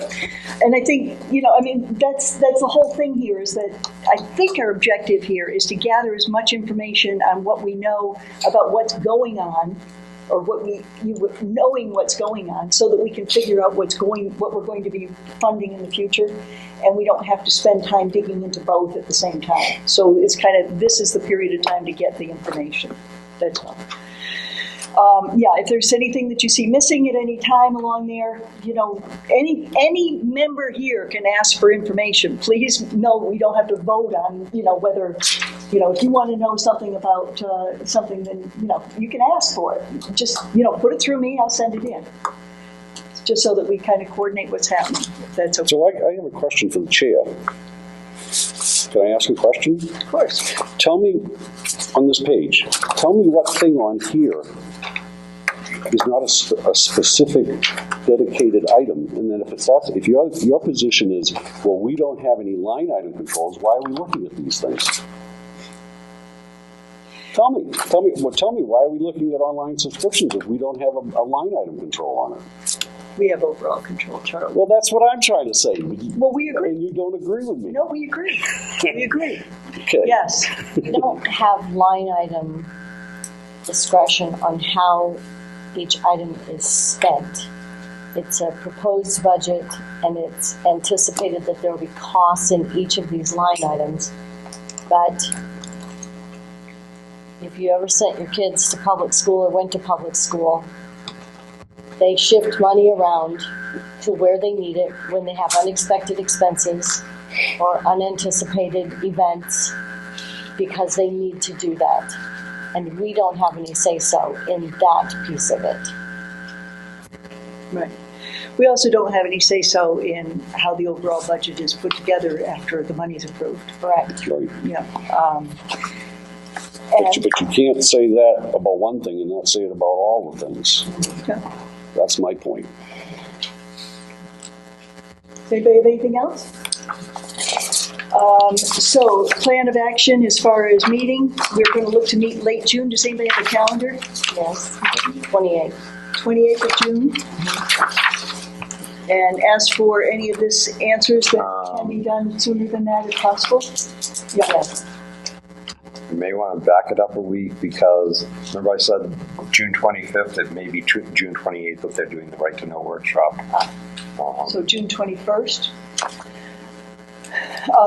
School wouldn't be on. Teachers would still be here. Yeah, it's too early. And then, we get into July. Why don't we wait and you can. Why don't we wait and see what day let's aim right now for the 28th, and then I think without it being a right to know violation, we can set a date. And I can ask for a vote and then just do it. I'd rather do that because Newton just committed. We're spending almost $600 to host this Right to Know thing, and I will definitely be there. Okay. Mm-hmm. Okay, so we're looking at possibly June 28th, but we will see what can be done. Is there any thoughts at this point about follow-up to that, or do you want to wait? Do you have any thought about meetings, or do you want to just let information come in and we digest them, or do you want to meet and digest them, or something throughout the summer? I don't know what you want to do. Tell me. I would wait until we see what we get by the 28th, and that will determine whether or not we have to look at administration and go, okay, this is everything that we need. We're going to take a next month and read through, digest, or gee, a lot of this is missing. When can we have it? So,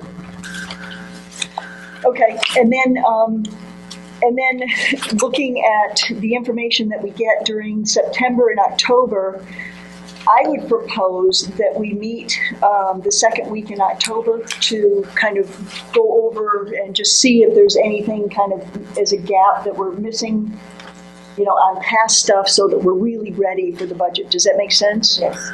Okay. So October 11th, second week in October, second Thursday? Yeah. by that time, we should have the October 11th enrollments. Yeah, October 1st, yeah. October 1. Yeah, we should have that, Yeah. yeah. Yep. And the completed master schedule and all kinds of stuff. Yeah. I mean, there should be a lot of information. Yep. Okay, and then in October, at that meeting, we can decide whether we need another one before the presentation or not. Is that okay? Yeah. Okay, so we have a calendar. We have all that kind of stuff. We do not have a meeting then. Okay. Motion to adjourn. Second. All in favor? Aye. We are adjourned.